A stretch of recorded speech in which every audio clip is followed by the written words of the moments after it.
தேவனுடைய பரிசுத்த நாமத்துக்கு சகல கணமும் மகிமையும் துதியும் ஸ்தோத்திரம் புகழும் உண்டாவதாக. இன்று சிறப்பு செய்தியினுடைய தலைப்பு நமக்கு ஒரு பாலகன் பிறந்தார். இன்று கிறிஸ்மஸ் சிறப்பு செய்தியினுடைய தலைப்பு நமக்கு ஒரு பாலகன் பிறந்தார் என்ற தலைப்பு. இந்த தலைப்பில் பார்த்தீங்கன்னா, இயேசு பிறப்பதற்கு ஒரு 1000 வருஷத்துக்கு முன்னாடி சொல்லப்பட்ட ஒரு தீர்க்க தரிசனம் தான் ஏசாயா புஸ்தகம் 9ஆம் அதிகாரம் 6ஆம் வசனம். இயேசு பிறப்பதற்கு முன்பாக தீர்க்க தரிசனமாக சொல்லப்பட்டது. அந்த பழைய ஏற்பாட்டு முழுவதும் பார்த்தீங்கன்னா இயேசு என்ற வார்த்தையே இருக்காது. அதே மாதிரி உலகத்தில் உள்ள எல்லா வேதங்களும் புராணங்களும் இதிகாசங்களும் தீர்க்க தரிசனங்களும் இயேசு என்ற பேர் இருக்காது. ஆனால் அடையாளங்கள் இருக்கிறது. தேவன் யூதருக்கு மாத்திரமா தேவன்? புறஜாதிகளுக்கும் அவர் தேவன் அல்லவா என்று ரோமர் 3:29 பவுல் அப்போஸ்தலன் சொல்லியிருக்கிறான். புறஜாதி மக்கள் ஆராதனை செய்யும் போது நீங்கள் அறியாமல் ஆராதிக்கிற அவரையே நான் உங்களுக்கு அறிவிக்கிறேன்னு பவுல் அத்தனை பட்டணத்தில் உள்ள புறஜாதிகளுக்கு அப்போஸ்தலர் 17:23 சொன்னது நம்ம எல்லாருக்கும் தெரியும். அறியாமல் ஒரு பலிபீடம் வச்சு கும்பிட்டுக்கிட்டு இருக்காங்க. இன்னைக்குள்ள கிறிஸ்தவன் என்ன சொல்லியிருப்பான்? அப்படி போதிக்கப்பட்டிருக்கான். இன்னைக்கு உள்ளவன் முழுவதும் அப்போஸ்தலர்களை பின்பற்றலை, ஆதி சபையை பின்பற்றலை, அந்த இயேசுவின் உபதேச நிருபங்களை பின்பற்றலை. அவன் ஸ்தாபனத்தை பின்பற்றுறதுனால, பழைய ஏற்பாட்டிலேயே 90% அவன் சொல்கிறதுனால, இந்த புதிய ஏற்பாட்டு சத்தியம் புரிதல் அவனுக்கு இல்லாததுனால புறஜாதிகளை பேய் பிசாசின்னு சொல்கிறான், அற்பமாக நினைக்கிறான், வையிறான், திட்டுறான், பரியாசம் பண்ணுறான். இவைகள் முழுவதும் இந்துக்கள் ரட்சிக்கப்படாததுக்கு இயேசுவை தன்னுடைய இரட்சகர் தான் என்று அவர்கள் அறியாதபடிக்கு இவர்களே தடையாக இருக்காங்க. எப்படி பிராமணர்களுடைய ஆதிக்கத்தினாலே, ஜாதி வெறியினாலே அநேக இந்துக்கள் கிறிஸ்தவங்களா முஸ்லீம்களா எப்படி ஒரு காலத்தில் மாறினாங்களோ ஜாதி கொடுமையில், அதுபோல் இன்னைக்குள்ள கிறிஸ்தவன் பிராமணர்களைப் போல சனாதனத்தை பழைய ஏற்பாட்டை தூக்கி பிடிக்கிறதுனால, புதிய ஏற்பாட்டு சத்தியத்தை புரியாதனாலே சொல்லாதனால அநேகர் இன்னைக்கு கிறிஸ்தவத்தை வெறுக்கிற அளவில், வேதனைப்படுற அளவில். இயேசு நல்லவர் தான், ஆனால் கிறிஸ்தவம் சரியில்லை, கிறிஸ்தவர்கள் சரியில்லைன்னு சொல்கிற அளவில் இன்றைக்கி போகுதுன்னா இவனுடைய போதனை, வழிநடத்தல், ஸ்தாபனங்கள், தலைவர்கள், பிஷப்புகள், இன்றைக்குள்ள போப்புகள், இன்றைக்குள்ள அந்த அவல நிலை தான். ஆகவே தேவ பிள்ளைகளே, நம்ம மெய்யானவங்களை தேவ சபை அந்த மாதிரி ஒரு சபையாக இல்லாமல் ஆதி அப்போஸ்தலர்களை அஸ்திபாரமாக்கி பின்பற்றுகிற ஒரு சபையாக இருப்பதனால தான் பகுத்தறிவோடு வேதத்தை வேதமாக போதிக்கிற ஒரு காரியம். கேளுங்க, பழைய ஏற்பாட்டில் இஸ்ரவேலின் தேவன் சொன்னாங்க. தேவனை இஸ்ரவேலின் தேவன் அப்படின்னு சொல்கிறதெல்லாம் பழைய ஏற்பாட்டில் பல இடங்களில் அவங்க சொல்லியிருக்காங்க. இஸ்ரவேல்லாம் அவங்க சொந்த இடம். இப்போ இந்த இஸ்ரேல் நாட்டில் சண்டை நடந்துக்கிட்டு இருக்கு இல்லையா, அவங்க என்ன சொன்னாங்கன்னா எங்கள் குலசாமின்னு சொன்னாங்க, எங்கள் கடவுள்னு சொன்னாங்க. இப்போ முருக கடவுளை தமிழ் கடவுள்னு சொல்கிறாங்க. முருகன் தமிழ் கடவுள். அதே மாதிரி ஐயப்பன் எடுத்துக்கிட்டால் கேரளா கடவுள். இப்போ திருப்பதி எடுத்துக்கிட்டால் ஆந்திரா கடவுள். ஒவ்வொரு கடவுளுக்கும் நாட்டை பிரிக்கிறான். ஏசுன்னா வெள்ளைக்காரன் சாமி, வெளிநாட்டு கடவுள்னு சொல்கிறான். இவன் புரிதல் அப்படி இருக்கு. சூரியன் வெளிநாட்டு சூரியன், உள்நாட்டு சூரியன், தமிழ்நாடு சூரியன், பாண்டிச்சேரி சூரியன் தான் இருக்குது. சூரியன் எல்லாருக்கும் சூரியன் தானே. அதே மாதிரி காற்று எல்லாருக்கும் காற்று தானே. அப்போ இயற்கை பொதுவாக இருப்பது போல் இயற்கையை படைத்த இறைவன் பொதுவாக தானே இருக்கணும். அந்த அறிவு கூட இல்லையே. அதனால ஜனங்கள் சுய அறிவினால தேவனை அறிய முடியல. ஒரு சின்ன சின்ன வட்டம் போட்டுக்கிட்டு இதுதான் கடவுள், இதுதான் சாமி, இதுதான் தெய்வம் அப்படின்னு சொல்லி ஒரு பொம்மைகளை வச்சுக்கிட்டு வர்ணம் பூச்சிக்கிட்டு படத்தை வரைஞ்சிக்கிட்டு இதான்னு சொல்கிறாங்க. ஆனால் கடவுள் உண்டுன்னு எல்லாருக்கும் ஒரு நம்பிக்கை இருக்குது. இங்கே கோயில்களில் ஏன் கூட்டம் கூடுறாங்க, ஏன் அதிக ஜனங்கள் போகிறாங்க வர்றாங்க, ஏன் அதிக மக்கள் ஈர்க்கப்படுறாங்கன்னா, மக்கள் அரசியல் மதவாதிகள்கிட்ட அவங்க நினைக்கிறது நடக்கலை, நிம்மதி கிடைக்கல, மனுஷனாக திருத்த முடியல, மனுஷனை சரி பண்ண முடியல. அதனால தான் கடவுளை தேடுறாங்க. மக்கள் தேடி அலைகிறாங்க. இங்கே இருப்பாரா, அங்கே இருப்பாரா, மலையில் இருப்பாரா, வனாந்தரத்தில் இருப்பாரா, இங்கே சொல்கிறாங்களே இங்கே இருப்பாரா, இங்கே சொல்கிறாங்களே இங்கே இருப்பாரா. பாவம், மக்களுடைய வேதனை துன்பங்கள் போக்க, வேதனைகளை தேவனிடத்தில் சொல்ல, எப்படியாயிலும் கடவுள் எந்த ரூபத்திலேயாவது இருப்பாரா. தாய் இல்லாத பிள்ளை மாதிரி ஒரு தாயை தொலைச்சிட்டா திருவிழாவில் அம்மாவை எப்படி தேடுறதோ, அதுவும் அம்மா இருக்குமா, இதுவும் அம்மா இருக்குமா, அம்மா மாதிரி இருக்க இது அம்மா இருக்குமா, அதுபோல் கடவுளை மக்கள் தேடுறாங்க. எங்கே தேடுவேன் நான் இறைவனை, எங்கே தேடுவேன். அப்படி தேடிக்கொண்டிருந்த உலகம்தான் இந்த உலகம். அதனால தான் இறைவன் தன்னுடைய குமாரனாகிய அந்த இயேசுவை ஜனங்களை தேடி நீ போப்பா, ஜனங்கள் என்னை தேடுறாங்க, ஆனால் என்னை யாரும் காண முடியாது. ஏன்னா அவர் பரலோகத்தில் இருக்கார், பூலோகத்தில் எங்கேயும் கிடையாது. நம்முடைய தேவன் பரலோகத்தில் இருக்கிறார், தமக்கு சித்தமான யாவையும் செய்கிறார் என்று வேதத்தில் இருக்கு. அதனால தான் இயேசு ஜெபம் சொல்லிக் கொடுக்கும்போது பரமண்டலங்கள் உள்ள எங்கள் பிதாவேன்னு சொல்லி கொடுத்தாரு. இந்த பூலோகத்தில் அவர் கிடையாது. பூமி மனுபுத்திரருக்கு கொடுத்தார், வானங்கள் தேவனுடையது, பரலோக பரமண்டலம் அவர் கூடியிருக்கிற இடம். அதான் சிவலோகம் சொல்கிறாங்க, சொர்க்கம்னு சொல்கிறாங்க, பரலோகம்னு சொல்கிறாங்க, பல பேர் இருக்குது அதுக்கு. ஆகவே தேவன் பரலோகத்தில் இருக்கிறார், அங்கே போய் யாரும் கண்டுபிடிக்க முடியாது, போக முடியாது. அதனால் அவரால் படைக்கப்பட்ட இயற்கையை வழிபடுறாங்க, ஒரு கல்லை வடிவம் அமைக்கிறாங்க. இவனா ஒரு கற்பனை பண்ணி இப்படி கடவுள் இருப்பாரா, எப்படி ஒரு அப்பா அம்மாவை நிழல் படத்தை வச்சு கும்பிடுறாங்களோ, பூ வைக்கிறாங்களோ, பொட்டு வைக்கிறாங்களோ, லைட்டை போட்டு ஏதோ என் தாய் தகப்பேன்னு நிழலில் எப்படி நினைக்கிறாங்களோ, அதுபோல் அறியாமல் ஆராதிக்கிற அநேகர் கடவுளை ஆராதிக்கிறாங்க அறியாமல். அதை நம்ம குறை சொல்லக்கூடாது, வையக்கூடாது, திட்டக்கூடாது, கேலி பண்ணக்கூடாது.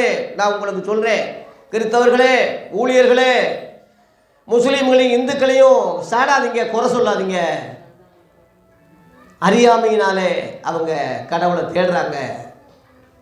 நீ அறிஞ்சினா அறிய வேண்டிய பிரகாரமாக இன்னும் நீ அறியலை.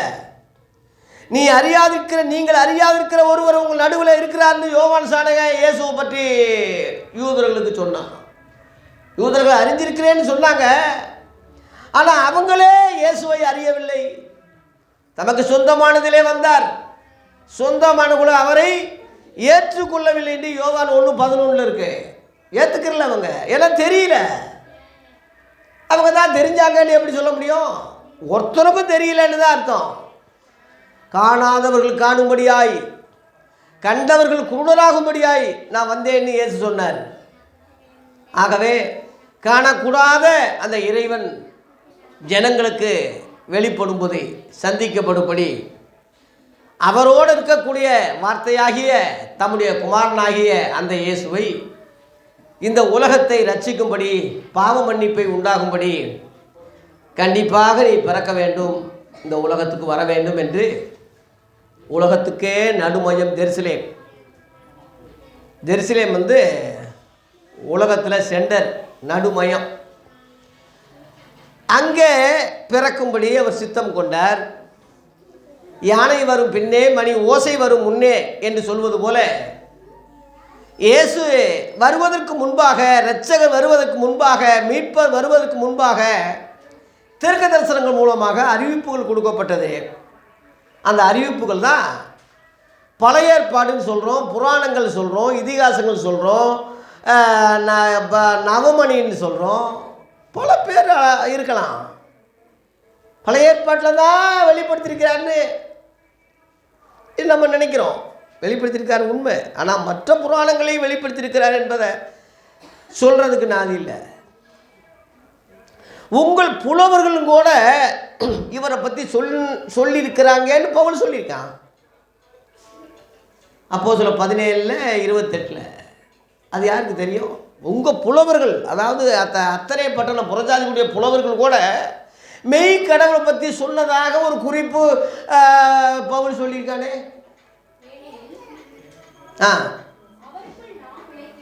அவருக்குள்ளே நம்ம பிழைக்கிறோம், அசைகிறோம், இருக்கிறோம். அப்படியே உங்கள் புலவர்களும் கூட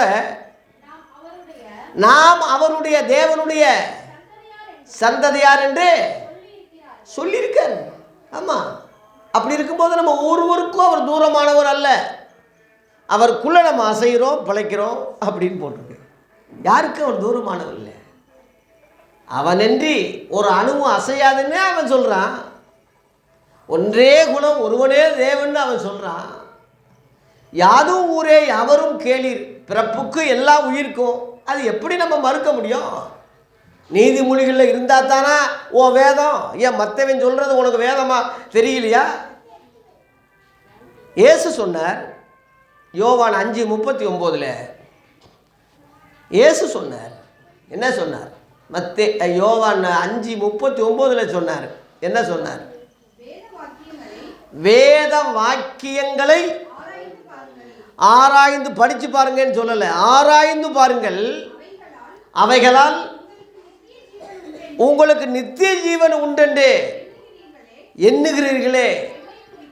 என்னை குறித்து சாட்சி கொடுக்கிறவைகளும் அவைகளே. வேத வாக்கியங்கள்னு பன்மையில் சொல்கிறத கவனிங்க. எல்லாத்தையும் பாருங்க. என்னை குறித்து அது சாட்சி கொடுக்குதுன்னு சொல்கிறாரு. அதான் முன்னறிவிக்கப்பட்டவர், அதான் தீர்க்க தரிசனங்கள் சொல்கிறோம்.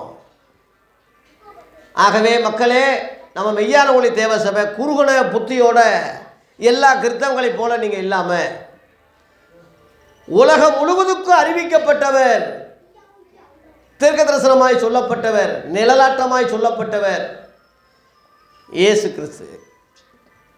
யூதர்களுக்கு மட்டுமல்ல, இஸ்ரவேலுக்கு மட்டுமல்ல. அதை புரிஞ்சுக்குங்க. பழைய ஏற்பாட்டில் மட்டும் இயேசு சொல்லப்படலை.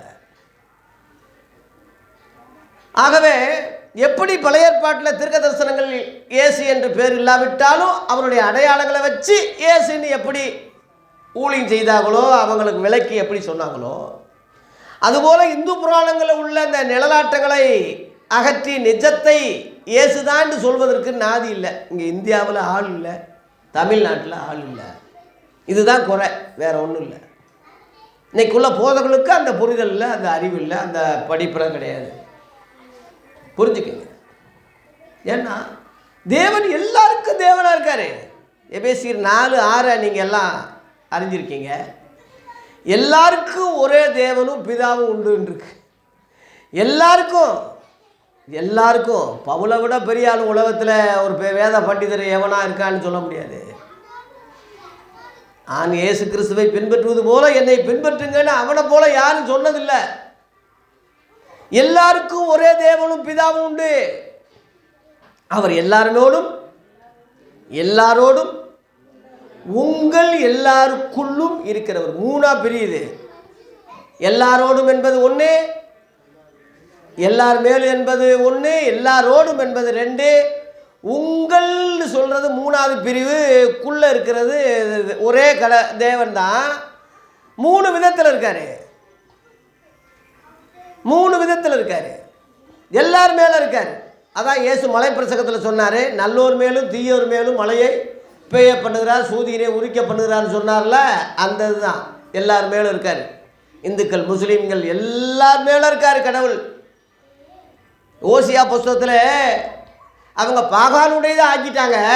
நான் தான் அவங்களை ஆசீர்வதிக்கிறேன், நான் தான் எண்ணெயை கொடுக்குறேன், தானியத்தை விளைய செய்கிறேன், அவங்க அதை அறியாமல் என்னதாக்குனாங்க, பாகாலுடையதாக்கிட்டாங்க. பாகால்லாம் விக்கிர ஆராதனை, இந்துக்கள் இந்த மாதிரி புராணங்கள், தெய்வங்கள், இந்த மாதிரி சிலைகள் இல்லை வச்சுக்கோங்க. இன்னைக்குள்ள மக்கள் மெய் கடவுளை அறியாதபடி பாகாலுடையதாக, விக்கிர ஆராதனையாக, அது ஒரு வழிபாடாக, ஏதாவது ஒரு பொருளாக, ஒரு பொம்மையாக, ஒரு தெய்வமாக, கோயிலாக நினைச்சு வழிபடுறாங்களே தவிர அறியாமையில் இருக்காங்க. அந்த அறியாமை உள்ள மக்களுக்கு பவுல் சொன்ன மாதிரி, நீங்கள் அறியாமல் ஆராதிக்கிற அவரையும் சொல்றேன் இல்லை, அவரை ஏன் நான் சொல்றேன் அப்படின்னு இருக்கு.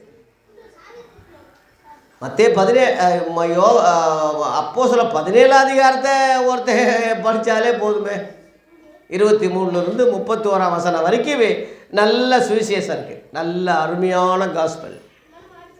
அதை சொல்கிறதுக்கு நீங்கள் எவன் இருக்கா? நாதி இல்லையே.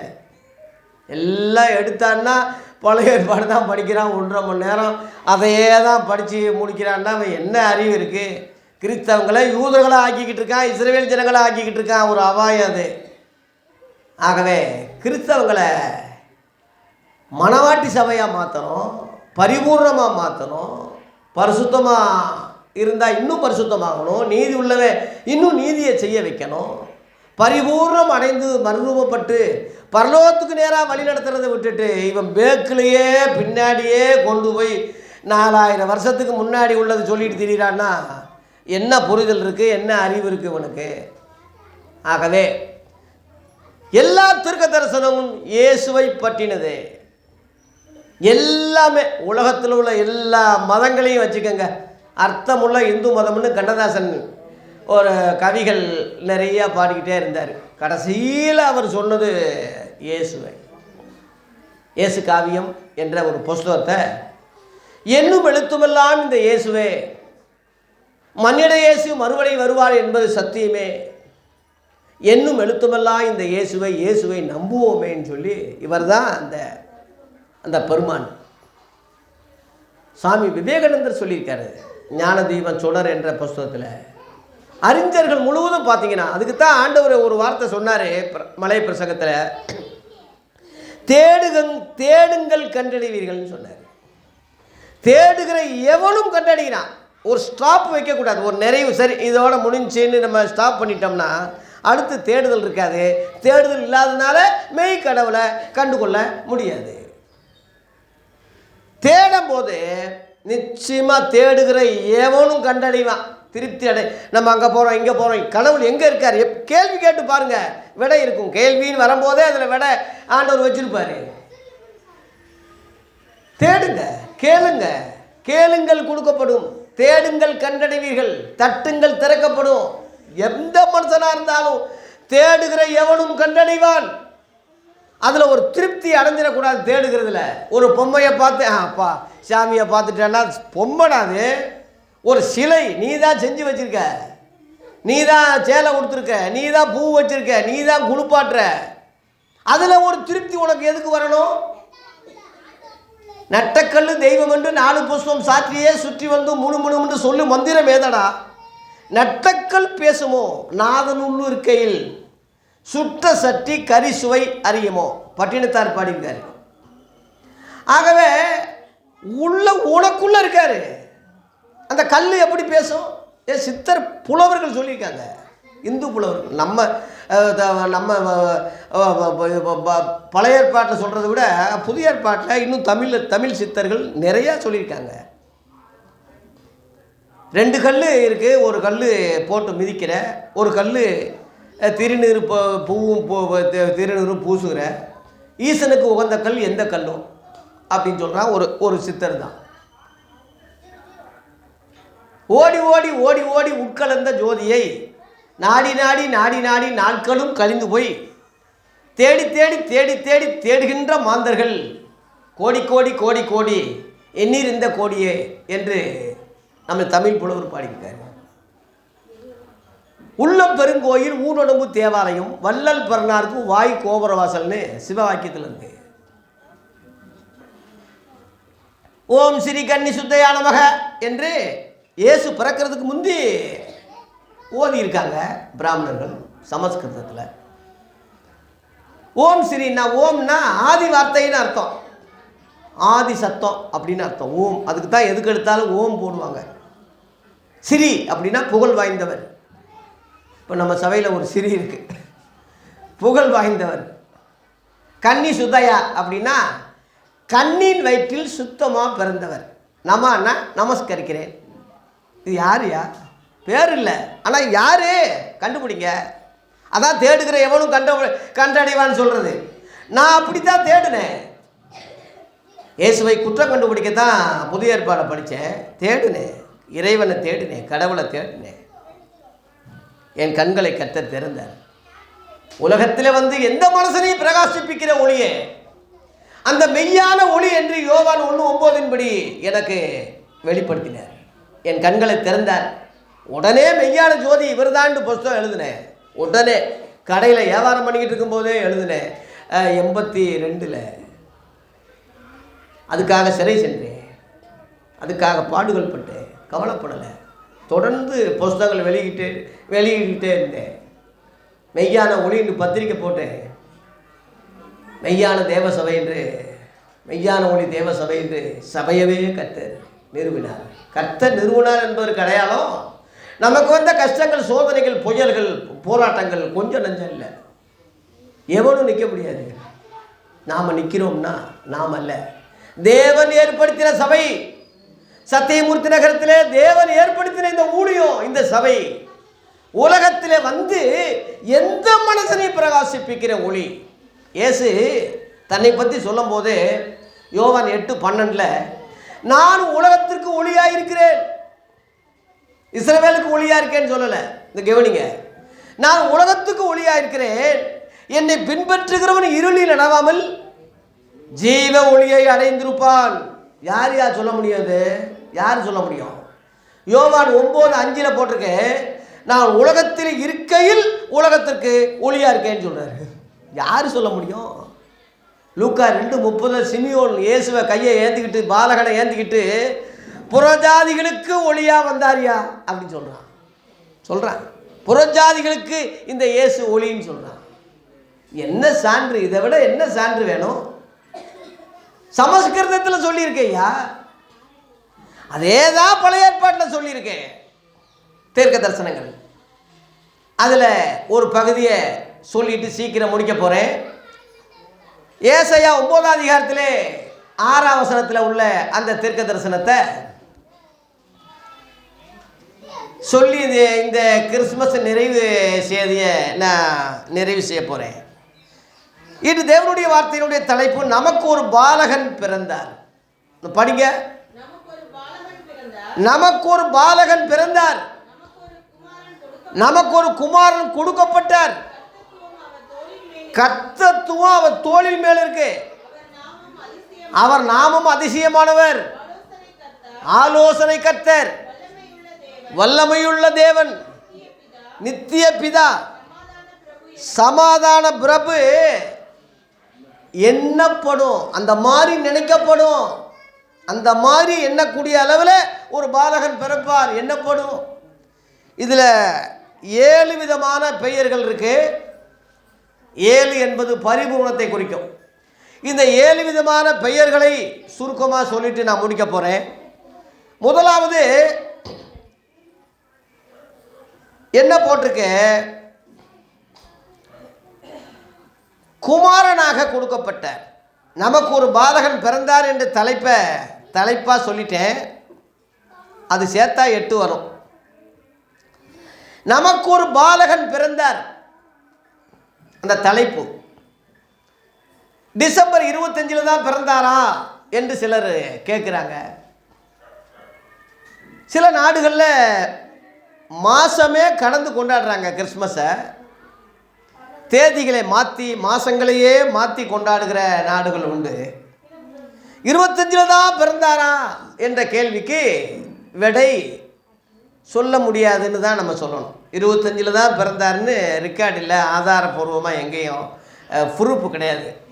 ஆனால் காலங்களை நிதானித்து, வருஷங்களை நிதானித்து, ஏறக்குறைய அந்த ஒரு மாதத்தை கரெக்டாக கண்டுபிடிச்சி அதில் அந்த குளிர்காலம்னு சொல்லும்போது அந்த குளிர்காலம் பனிக்காலத்தை கனெக்ட் பண்ணி ஒரு நாளை நியமிச்சிருக்காங்க.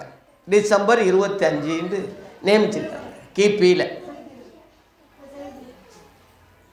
அது தப்புன்னு நம்ம எப்படி சொல்ல முடியும்? கணிப்பு தானே.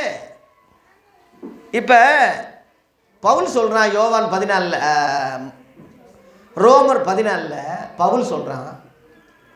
என்ன சொல்கிறான் பவுல்? நாட்களை விசேஷத்தை கொள்ளுகிறவன் கர்த்தர்கண்டு விசேஷத்தை கொள்ளுகிறான். நாட்களை விசேஷத்தை கொள்ளாதவனும் கர்த்தர்கண்டு விசேஷத்தை கொள்ளுகிறான். கொள்ளாதவனாக இருந்து தோத்திரம் பண்ணுறான் இருக்கு. சில ஆளுகள் எல்லா நாளும் சமமாக நினைக்கிறான். அது இருக்கட்டும். ஒருத்தன் ஒரு நாளிலும் இன்னொரு நாள் விசேஷமாக நினைக்கிறான். அது விசேஷமாக இருக்கட்டும். ஏன்னா எல்லாம் கர்த்தருடைய நாள் தான். அது எதில் ஏதாவது ஒரு நாள் விசேஷம் ஒரு நாள் விசேஷிட்டு போகிறான். அதனால என்ன? அது எவ்வளோ பகுத்தறிவான வார்த்தை பாருங்கள். அதுபோல் டிசம்பர் 25 நியமிச்சிட்டாங்க. நாம் அதில் விகற்பம் பேசக்கூடாது. 25 தான் பிறந்தாரா, இது என்ன, நம்ம வேறு நாள், அதெல்லாம் தேவையில்லாதது. உலகமெல்லாம் ஒத்துக்கொண்டு ஒரு நாளை சொல்கிறாங்கன்னா அந்த நாளில் ஏசு பிறந்தது உண்மை தானே. நாலு தானே தெரியல, ஒரு நாளை நியமித்தாங்கன்னா அந்த நாளை கொண்டாடு. எத்தனையோ பேருக்கு இப்போ ஏன் பிறந்த நாள் எனக்கே தெரியாது. ஒரு கணிச்சு ஒரு குத்து மதிப்பாக நான் சொல்லியிருக்கேனே தவிர, நான் மதுரை பெரியாஸ்பத்திரியில் தான் பிறந்தேன். என் பிறந்த நாள் எனக்கே தெரியாது, என் அண்ணனுக்கு தெரியாது. என் அண்ணனை கேட்டேன், அவருக்கு அப்பா அம்மாவே இல்லையே. எனக்கு யார் எனக்கு சொல்லியிருக்காங்க? ஆனால் ரெக்கார்ட் இருக்கும், பெரியாஸ்பத்திரியில் எழுதியிருப்பாங்க. தெரியல, குத்து மதிப்பாக சொல்கிறது தானே. அது மாதிரி டிசம்பர் 25 நம்ம கிறிஸ்மஸை கொண்டாடுறோம். இதில் ஒரு விசேஷத்தை சொல்கிறேன். எத்தனையோ புயல், கஷ்டம், துன்பம், எத்தனையோ மரணங்கள், முக்கியமானவங்க செத்ததெல்லாம் இந்த டிசம்பர் தான். ஜெயலலிதா அம்மா இறந்தது டிசம்பர் 5 டிசம்பர் 5. பெரியார் இழந்தது டிசம்பர் 24. எம்ஜிஆர் இழந்தது டிசம்பர் 24 நேற்று. ஏன் இன்றைக்கி செத்துருக்கக்கூடாதா? துக்க நாளாக மாறிடும். நேற்று எல்லாம் துக்கம் கொண்டாடிக்கிட்டு இருந்தாங்க. இன்றைக்கி ஒரு பக்கம் கிறிஸ்துமஸ் கொண்டாடிக்கிட்டு ஒரு பக்கம் துக்கம் கொண்டாடிக்கிட்டு இருந்தால் எப்படி இருக்கும்? நாளை கூட பாதுகாக்கிறாரு பாருங்க. ஒரு ரகசியத்தை சொல்கிறேன், 24 மாற்றிட்டாங்க. சுனாமி வந்தால் 26 வருது, 25 வரல. சுனாமின்னு ஒன்று வந்ததில் 26 வருது. விஜயகாந்த் செத்தது 28 டிசம்பர் 28. பாபர் மசூதி இடித்தது 6 டிசம்பர் 6. ஏன் அந்த 25 மட்டும் கேப்பு ஏன் இருக்கு? ரகசியம் புரியுதா? அந்த நாளை என் மக்கள் நியமிச்சிட்டாங்க. உலகமெல்லாம் என் பிறந்த நாளை கொண்டாடுறாங்க. அந்த நாளை விசேஷித்து கொள்றவன் விசேஷமாகவே இருக்கட்டும் சொல்லி ஆசீர்வதிக்கிறார் என்பது தானே பொருள். இந்த ரகசியம் யாருக்கு தெரியுது? ஆகவே அவர் பிறந்தது உண்மை. கிபி வரலாறு புராணங்கள் முழுவதும் சரீர பிரகாரமான பொறுப்பு இல்லை. கற்பனை என்றாலும் சொல்லி கற்பனை தான் அவங்க கட்சியில ஆக்குனாங்க. மற்றபடி குமரன் குருபரன் என்று சொல்கிறதெல்லாம் கற்பனை தான், இதிகாசங்கள் தான், புராணங்கள் தான். அதை அற்பமாக நினைக்கல, நம்ம அதை குறை சொல்லலை. அதெல்லாம் நிழல். ஆனால் நிஜமாக ஒருவர் பிறந்திருக்காரு உலகத்தில், நடுமயத்தில் பாலகனாக பிறந்திருக்காரு. நமக்கு ஒரு பாலகன். நமக்கு என்ற வார்த்தை, நமக்கு என்ற வார்த்தை எல்லாரும் படித்தாலும் எல்லாருக்கும் சொந்தம் தான். அது நமக்குன்னு இருக்கு, உனக்குன்னு சொல்லலை, எனக்குன்னு சொல்லலை. நமக்குன்னு சொல்லும் போது பொதுவாக எல்லா ஜனத்துக்கும் நற்செய்தி அறிவிக்கிறேன். இன்று கர்த்தராகி இயேசு கிறிஸ்து இரட்சகர் பிறந்திருக்கிறார் தாவீது ஊரில் என்று லூக்கா 2:14 சொன்னது நம்ம எல்லாருக்கும் தெரியும். எல்லா ஜனத்துக்கும் நற்செய்தின்னு தான் அங்கே சொல்லப்பட்டிருக்கு. இது நமக்கு ஒரு பாலன். நமக்கு முழு உலக மக்கள் மனு குலத்துக்கு ஒரு பாலகன் என்ன செஞ்சிருக்காரு? பிறந்தார். ஒன்றாவதாக குமாரனாக கொடுக்கப்பட்டார். அந்த பாலகன் பிறந்தாருன்னு சொல்லும் போது இப்போ ஒரு ரகசியம் சொல்கிறேன் வெளிப்படையாக. உங்களுக்கு ஒரு குழந்தை பிறக்குது. பிறக்கிறதுக்கு முந்தையே அந்த குழந்தை உங்கள் வகத்துக்குள்ளே இருக்கு. உங்கள் அந்த வகத்துக்குள்ளே இருக்கிறதுக்கு முந்தையே உங்களுக்குள்ள ஒரு கருவாய் இருக்கு. அந்த கருவாய்க்கு முன்பதாகவே உங்கள் புருஷங்கிட்ட அது உற்பத்தி ஆகிருக்கு. ரகசியம் தெரியுமா? அதுபோல் பாலகன் பிறந்துட்டார்னா பிறக்கிறதுக்கு முந்தையே அவர் இருந்திருக்கிறார். அந்த ரகசியம்தான். ஆதியிலே அவர் தேவனோடு இருந்தார். யோவான் 1:2. ஆதியிலே அவர் எவர்? இயேசு. அவர் தேவனோடு இருந்திருக்காரு. எப்படி இருந்தாரு? வார்த்தையா இருந்தார். ஆதியிலே வார்த்தை இருந்தது, அந்த வார்த்தை தேவனிடத்தில் இருந்தது, அதனால அவர் தேவனாயிருந்தார். அந்த வார்த்தை மாம்சமானார். யோவான் 1:14. அந்த வார்த்தை மாம்சமாகி கிருபையினாலும் சத்தியத்தினாலும் நிறைந்தவரா நமக்குள்ளே வாசம் பண்ணினார். அவருடைய மகிமையை கண்டோம். மாம்சமாக வந்ததுனால தான் கண்டோம், இல்லாட்டினா அவரை காண முடியாது. வார்த்தையாக இருக்கிறவரை எப்படி காண முடியும்? இப்போ என் வார்த்தை வருது, வார்த்தைக்கு உருவம் இருக்கா? இல்லை. இப்போ நான் நிற்கிறது தான் உருவம், வார்த்தைக்கு உருவம் இல்லை. அதுபோல் வார்த்தையாக இருந்தவர் உருவம் இல்லாதவர். ஆனால் உருவம், ஆவிக்குரிய உருவம் இருக்கு, மாம்ச உருவம் இல்லை. அதனால மாம்சமானார். மக்களுக்கு வெளிப்படுத்துறதுக்காக, தெரியறதுக்காக. 2000 வருஷத்துக்கு முன்பாக பெத்லகேமிலே, உலகத்தின் நடுமையத்திலே அவர் பாலகனாய் பிறந்தார். அவர் குமாரனாக கொடுக்கப்பட்டார். குமாரனாக கொடுக்கப்பட்டார். யோவான் 1:17 தேவன் தம்முடைய 3:17 தேவன் தம்முடைய குமாரனை உலகத்தை ஆக்கினிக்குள்ளாக தீர்க்க அனுப்பாமல் அவராலே உலகம் ரட்சிக்கப்படுவதற்காகவே அனுப்பினார். முதல் வருகை ரட்சிப்புக்காக அனுப்பினார். லேலுயா. பாவிகளை ரட்சிக்க கிறிஸ்து இயேசு உலகத்தில் வந்தார். ஆதியாகமம் 3:15 போட்டிருக்கு, ஸ்திரீயின் வித்து உன் தலையை நசுக்கும்னு அன்னைக்கே சொல்லியாச்சு. மனுமக்கள் முழு மக்களுக்கும் இரட்சகரை அன்னைக்கே சொல்லிட்டார் தேவன். காலங்கள் நிறைவேறின போது ஸ்திரீயின் வித்தாக இயேசு பெருமான் இந்த உலகத்திலே குமாரனாக கொடுக்கப்பட்டார். 1.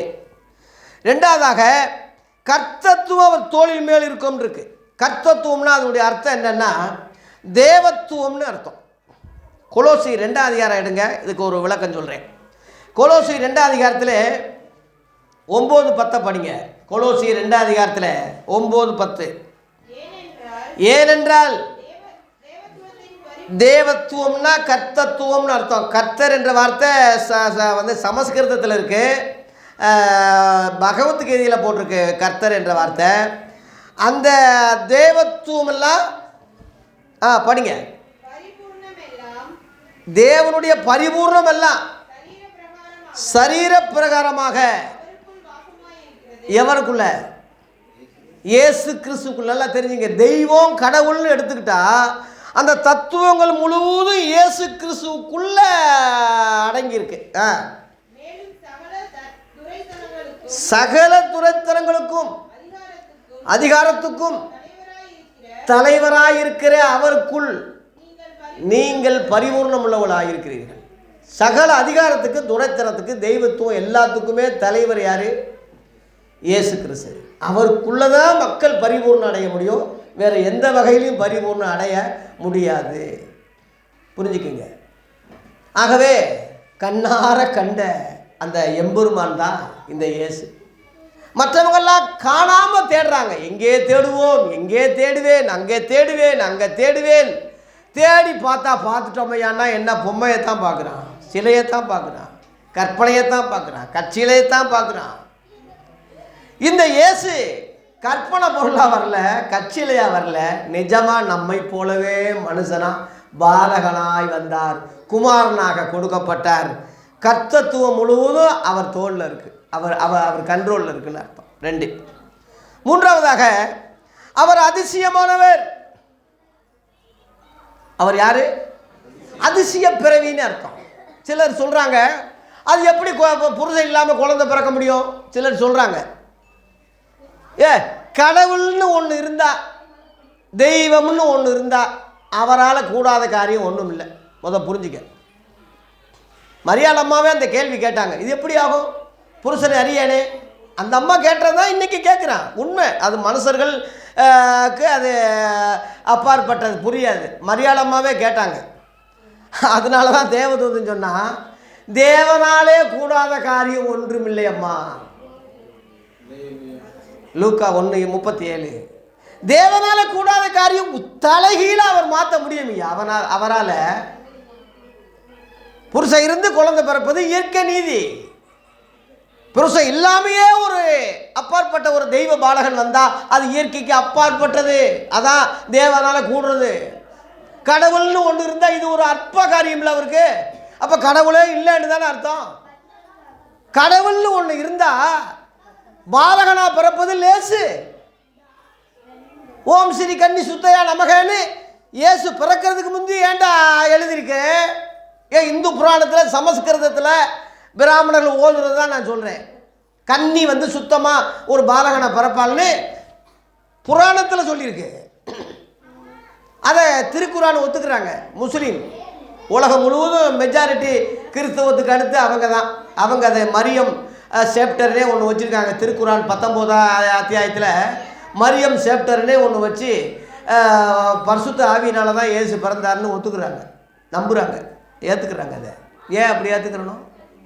கடவுளால் எல்லாம் கூடாது. கடவுளால் கூடாது உலகத்தில் என்ன இருக்குது? அதான் அதிசய பிறவி, அதிசயமானவர்.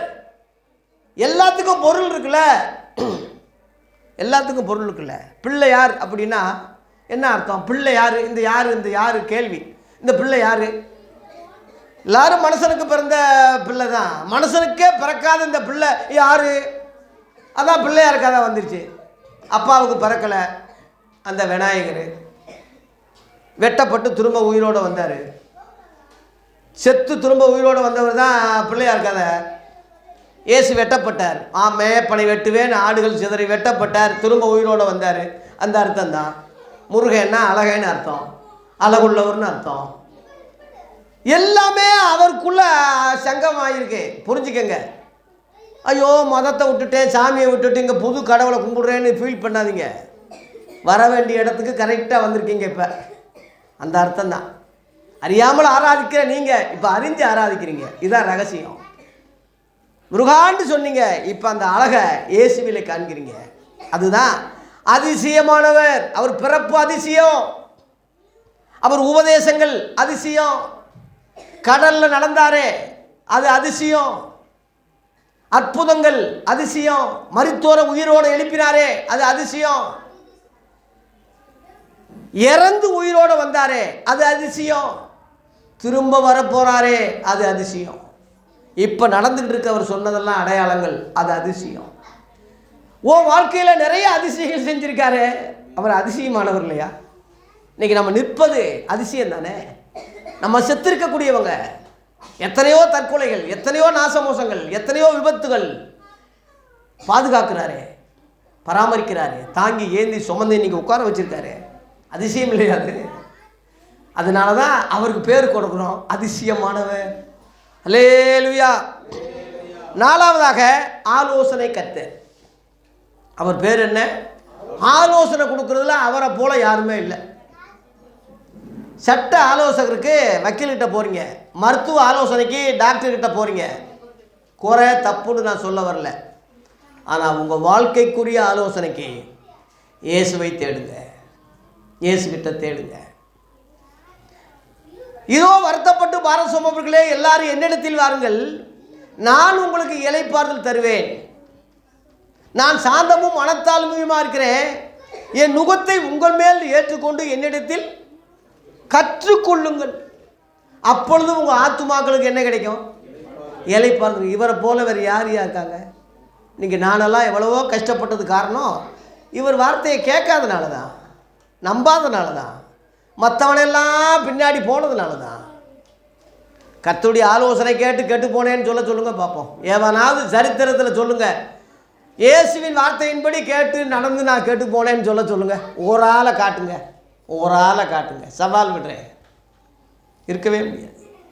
அதனால் தேவ பிள்ளைகளே, இயேசுவின் ஆலோசனை மத்தேயு, மார்க்கு, லூக்கா, யோவான்ல இருக்கு. அதை கண்டுபிடிச்சி படித்து அதன்படி நடந்து இன்னைக்கு அகிம்சை கொள்கையில் தானே மகாத்மா காந்தியே இந்தியா சுதந்திரமே வாங்கினாரு. தெரியுமா உங்களுக்கு?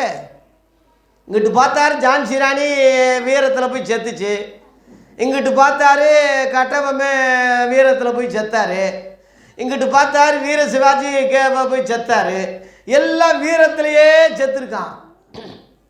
என்னடா செய்ய இந்தியாவை மீட்க? புதிய ஏற்பாடு மத்தேயு மலை பிரசங்கம் அவருக்கு கை கொடுத்துருக்கு. மத்தேயு 5, 6, 7 அந்த 3 மலை பிரசங்கம் மகாத்மாவை கவர்ந்ததுனால அந்த அகிம்சை கொள்கையிலேயே போராடி இந்தியா சுதந்திரமே ஜெயிச்சிருக்கார், வாங்கியிருக்காருயா. அதனால தான் வெள்ளைக்காரங்க பரவாயில்லையா இவர் இயேசுவின் கொள்கையின்படி அகிம்சையில் ஒரு கன்னத்தில் அறைந்தால் மறு கன்னத்தை திருப்பி காட்டுன்னு சொல்லி நாம் கூட வெள்ளைக்காரன் கடைப்பிடிக்கல, இவர் கடைப்பிடிக்கிறாருன்னு சொல்லி இறக்கப்பட்டு அந்த இந்தியா சுதந்திரத்தை அப்படியே கொடுத்தாங்க. இவங்க தான் கொடுத்தாங்க. ஒன்றும் பயந்துக்கிட்டு சண்டை போட்டுலாம் இவங்க ஜெயிக்கலை. அகிம்சை, அன்பு, ஆலோசனை. அதனால தான் இயேசுவை காந்தியோடையே ஒப்பிடுவாங்க. புத்தன் இயேசு, காந்தி பிறந்தது பூமி முன்பு இயேசு வந்தார், பின்பு காந்தி வந்தார், இந்த மானிட திரிந்திட சிலுவையில் இயேசு மரித்தார், மக்கள் சித்தமெல்லாம் வந்து நிறைந்தார், குண்டுகள் போட்டு துளைத்தாங்க, காந்தியில் அண்ணலை நிலைச்சாங்க. இந்த காந்தியை இயேசுவோடையே ஒப்பிடுறது காரணம் அதே தான். இன்றைக்கி மதுரை காந்தி மியூசியத்தில் காந்தி செத்தது 30 ஜனவரி 30ன்னா அந்த இயேசு இறந்தது அந்த வெள்ளிக்கிழமை தான். வெள்ளிக்கிழமையில் இயேசு சிலுவையில் அறையப்பட்ட மாதிரி காந்தியை வெள்ளிக்கிழமையில் தான் சுட்டு கொண்டிருக்காங்க. காந்தி இயேசுவோடு ஒப்பிடப்படுறாரு. ஆகவே அப்பேற்பட்ட மகானே இயேசுவை பின்பற்றி தான் அந்த ஆலோசனை கேட்டு தான் இந்தியா சுதந்திரம் கிடைச்சிருக்கு. ஏன் உங்களுக்கு கிடைக்காதா? உங்கள் வாழ்க்கைக்கு விட வராதா? உங்கள் வாழ்க்கைக்கு கேள்விக்கு அர்த்தம் எல்லாத்துக்கும் இயேசு இருக்காரு, ஆலோசனை இருக்காரு, ஆலோசனை கர்த்தாவே இருக்காருயா. தயவு செய்து அவர் ஆலோசனை கேட்டு நடங்க. இனிமேலாவது நடங்க. வருஷம் மாறுறதுனால நீங்கள் மாற போகிறதில்ல, காலண்டரை மாற்றுறதுனால உங்கள் கஷ்டமெல்லாம் மாற போகிறதில்ல. நீங்கள் மாறணும், நீங்கள் மாறணும். வருஷம் மாறுறதுனால உங்களுக்கு எல்லாம் மாறிடாது. கோயிலுக்கு வர்றதுனால எல்லா காரியம் நடந்துடாது. நீங்கள் மாறணும்.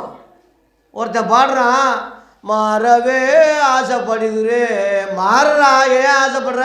மாறு. ஆசைப்பட்டுக்கிட்டே இருக்கவனு நீ மாறியா? நீ அதான் மனம் திரும்புன்னு சொல்கிறாரு. என்கிட்ட மாறி மனம் திரும்பு, என்கிட்ட என் வார்த்தையை கேளு. இந்த தண்ணி எப்படி ரசமாகும்? ஆகாதுல்ல. என் வார்த்தையை கேளு. இந்த ஜாடியை வை, தண்ணியை ஊற்று, தண்ணி எடுத்து கொடு, சொல்கிறது கேளு. உனக்கு புரியாது, சொல்கிறது கேளு. கேட்டால் அற்புதம் நடக்கும். அல்லேலூயா. ஏன் அவரால் கூடாத காரியம் ஒன்றும் இல்லைப்பா. புரிஞ்சுக்கங்க. ஒரு மனப்பாடம் பண்ணிக்கங்க. இன்னைக்கு என் தேவனாலே கூடாத காரியம் ஒன்றும் இல்லை. இந்த புரிஞ்சுக்க. எப்பேற்பட்ட சிக்கலானாலும் எப்பேற்பட்ட காரியமாக இருந்தாலும் என் தேவனாலே எல்லாம் கூடும். லேலுயா. எப்படி ஆகும்? புருஷனேறியேனே எப்படி ஆகும்? முடியும்யா. அவருக்கு அது அற்பம், லேசு, அவர் சாதாரண விஷயம் அவருக்கு. ஏன்னா ஆலோசனை கர்த்தர், அவர் ஆலோசனை கொடுக்குறவர். தயவு செய்து 12 வயசில் தேவாலயத்து போதகர்களுக்கே ஆலோசனை சொன்னவர் தான் இயேசு. 12 வயசெல்லாம் இப்போ பெருசு இல்லை. அப்படிப்பட்டவர் நமக்கு சொல்லாமல் இருப்பாரா? தயவு செய்து உங்கள் பிரச்சனைகளுக்கு இயேசுவை அணுகுங்க, இயேசுவை தேடுங்க, ஆலோசனை கேளுங்க. எல்லா பிரச்சனைக்கும் விளக்கம் இருக்கு. கேளுங்க. 5வது அவர் வல்லமையுள்ள தேவனாக இருக்கிறார். இயேசு ஒரு மனுஷனாக பிறந்தாலும் அவர் வல்லமையுள்ள தேவன் என்று சொல்லப்பட்டிருக்கு. ரோமர் 9:5 அது பவுல் அப்போஸ்தலன் ப்ரூவ் பண்ணுறான். இயேசுவை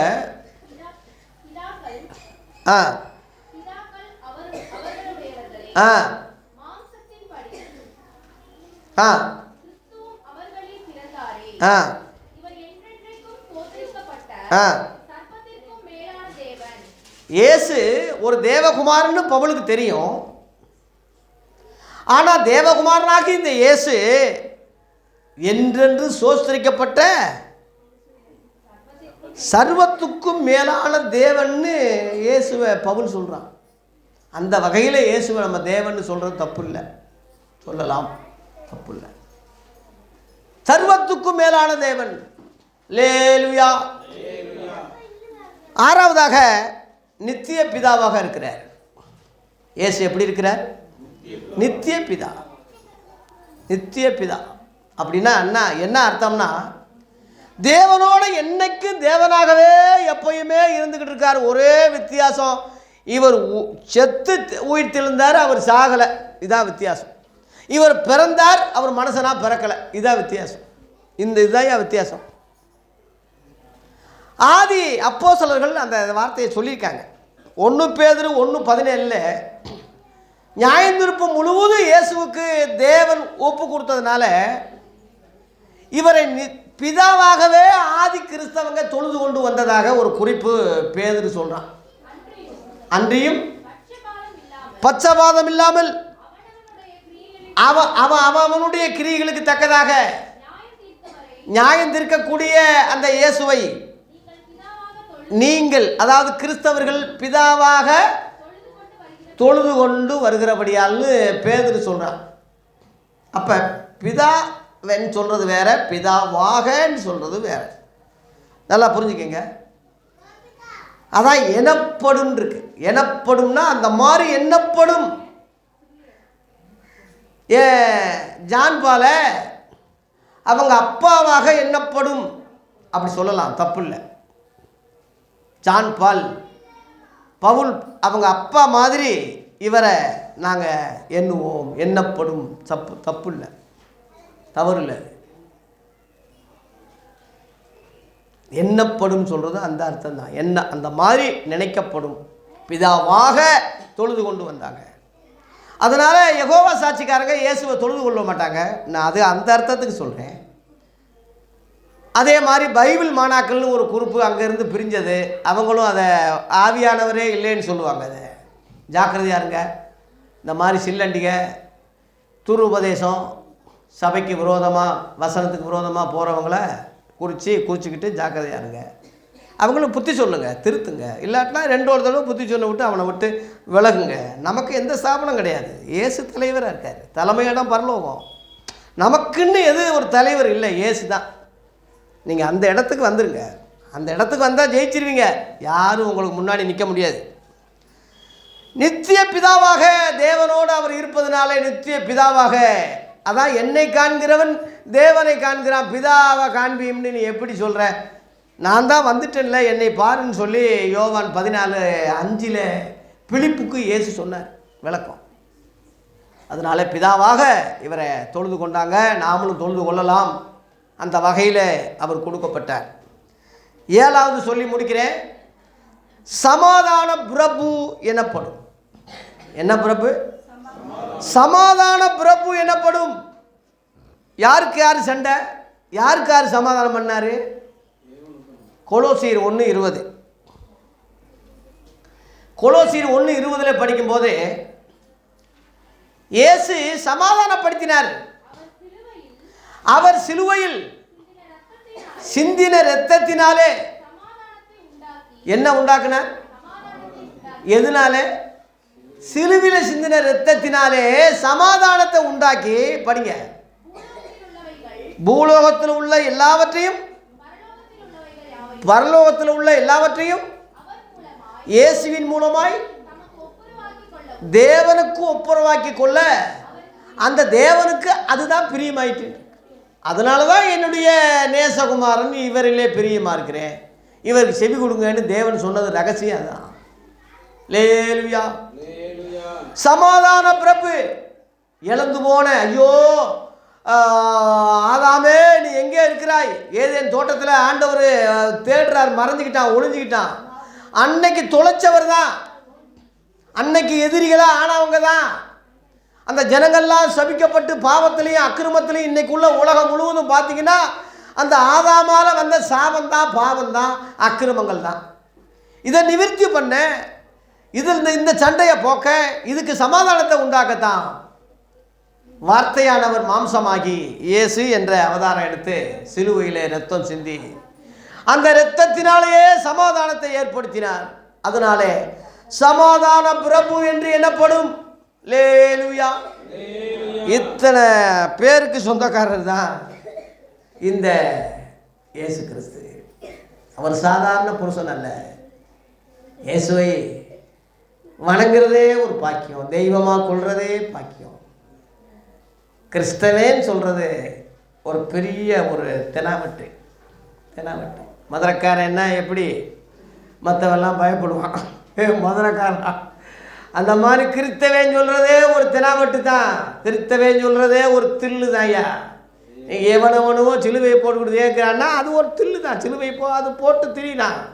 ஒன்றும் இல்லாதவன் கூட சிலுவையை போட்டுக்கிட்டு போகிறான். அந்த ஒரு இது இருக்குது.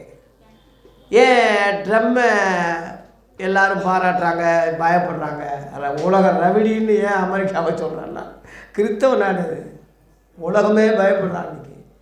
அதனால தேவ பிள்ளைகளே, கிறிஸ்தவர்கள் சொல்கிறதுல பெருமை அடையுங்க, மேன்மைப்படுங்க, தாழ்மைப்படுங்க, திமிராக நடக்காதீங்க, தாழ்மைப்படுங்க, மற்றவங்களுக்கு இரக்கம் காட்டுங்க.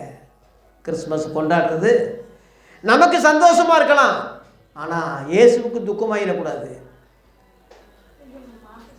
எபேசியர் 4:30 பரிசுத்தாவி மீட்கப்படும் என்று பெற்றுக்கொண்ட பரிசுத்தாவியை துக்கப்படுத்தாதீங்கன்னு இருக்கு. நீ கிறிஸ்மஸ் கொண்டாடுறது நமக்கு சந்தோஷம், ஆனால் அவருக்கு அது துக்கமாக மாறக்கூடாது. எப்படி துக்கமாக மாறுதுன்னா, குடிச்சு வெறிச்சு களியாட்டம் பண்ணுறது. நீ வெளிநாடுகள்லாம் பார்த்தீங்கன்னா கும்பாங்குத்து குத்தி எல்லாம் டிக்கா டான்ஸ் ஆடி, ஹோட்டல் ஸ்டார் ஹோட்டலில் பார்த்தீங்கன்னா அடேங்கப்பா கிறிஸ்மஸ் பேரால், பண்டிகை கொண்டாடுற பேரால் அவன் செய்கிற அநியாய அக்கிரமம் பொறுக்க முடியாது. அப்போ அது ஆண்டவருக்கு பிரியமாவாக இருக்கும், சந்தோஷமாகுங்க. இன்னும் ஆடுங்க, எப்போது நல்லா தண்ணி அடிங்க, வெட்டுங்க, இப்படியா கர்த்தர் நினைப்பார், துக்கப்படுவார் இல்லையா? அதுபோல் நம்முடைய பண்டிகை தேவனுக்கு துக்கப்படுத்தலாம் இல்லாமல் ஏழைகளுக்கு இறங்குங்க. சகோதரி சகாயம் ஒரு 10 பேருக்கு பிரியாணி பொட்டணம் கொடுத்ததாக அவங்க பிறந்த நாளை கொண்டாடுறதாக சொன்னாங்க. அதை நான் ரொம்ப பெருமையாக சந்தோஷப்படுறேன். இயேசு பிறந்த நாளை கொண்டாடுற நீங்கள் ஏழைகளுக்கு தானம் தர்மம், எதிர்த்து வீடு பக்கத்து வீடு இருக்காங்கல்ல, அவங்களுக்கு உங்கள் பிரியாணியை கொடுங்க, கேக்கை கொடுங்க, உங்கள் அன்பை வெளிப்படுத்துங்க. ஏற்று விட்டு பக்கத்து விட்டு நாங்கள் பேச மாட்டோம், 2 வருஷம் ஆகுது பேசி, இவன் சமாதானம் பிறப்பு கும்பிடுற லட்சணம் பாரு. எல்லாரோடு யாவரோடும் சமாதானமாக இருங்க. யாருக்கும் நமக்கு எதிரி, ஒரே எதிரி யாருன்னா பிசாசு தான், சாத்தான் தான் நமக்கு எதிரி. மனுஷ பிறவிகள் யாரையும் எதிரியாக நினைக்காதீங்க. சத்துருவை கூட நேசி, துன்பப்படுத்துவங்களுக்காக ஜெபம் பண்ணு, அவங்களுக்காக ஆண்டவரிடத்தில் மன்றாடு. வஸ்திரம் இல்லாத ஏழைகளுக்கு உன்னால் முடிஞ்சதை செய். என் பிள்ளைக்கு நான் என்றைக்குமே ட்ரெஸ் எடுத்ததில்லை, கிறிஸ்மஸுக்கு எப்படி ஆகிலும் வந்துடும், எந்திரும்.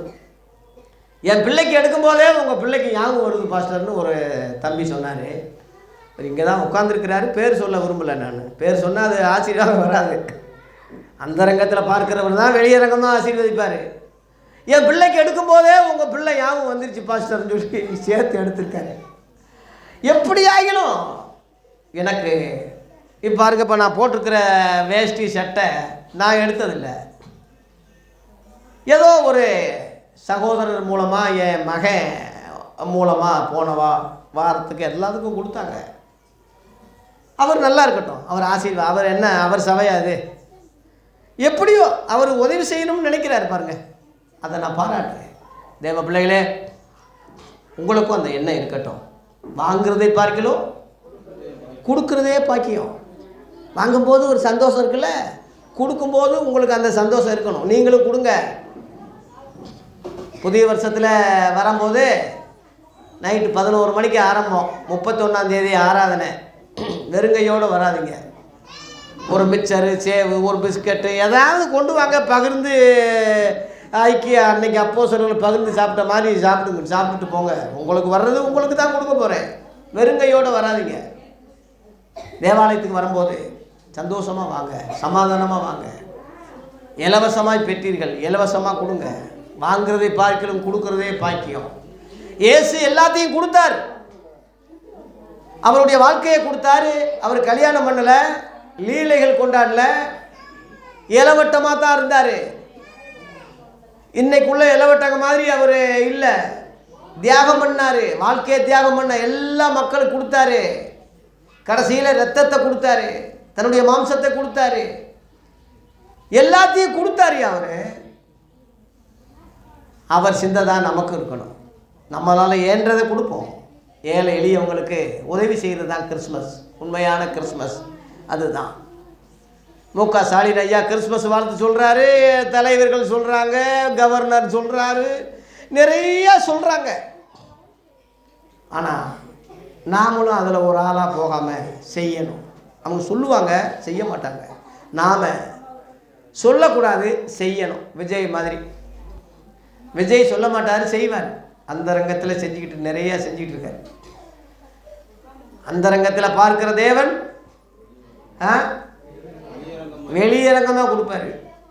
தெரியாமல் செய்யுங்க, விளம்பரப்படுத்தாதீங்க. ஃபோட்டோ எடுத்துக்கிட்டு எல்லாம் காட்டி வீடியோ எடுத்துக்கிட்டு மத்திய 6ஆம் அதிகாரத்தில் இயேசு எச்சரிக்கிறார்.